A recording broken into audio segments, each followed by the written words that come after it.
പിറന്നാളിന് അച്ചമ്മയ്ക്ക് സമ്മാനം കൊടുക്കുന്നതിന് വേണ്ടി പണം കടം വാങ്ങുന്നതിനെപ്പറ്റി സച്ചിയും രേവതിയും ചർച്ച ചെയ്യുന്നു. തുടർന്ന് 2-3 പലിശക്കാരോട് സച്ചി പണം കടം ചോദിച്ചെങ്കിലും അവരെല്ലാം സച്ചിനെ കൈയൊഴിയുന്നതോടെ സച്ചിക്കാകെ നിരാശയാവുന്നു.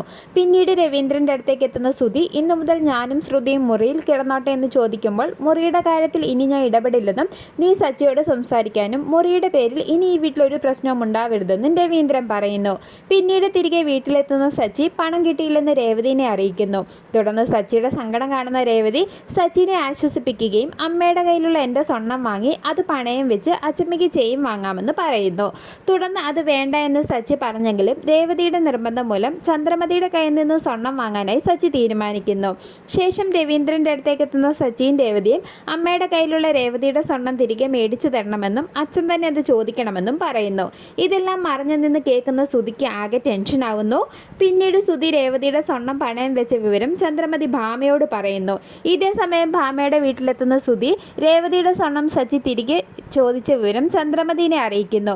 ഇത് കേൾക്കുന്ന ചന്ദ്രമതിക്ക് ആകെ ടെൻഷനാവുകയും ആരോടെങ്കിലും പണം കടം വാങ്ങി എത്രയും പെട്ടെന്ന് സ്വർണം തിരികെ എടുത്തുകൊണ്ട് വരാനും സുധിയോട് പറയുന്നു.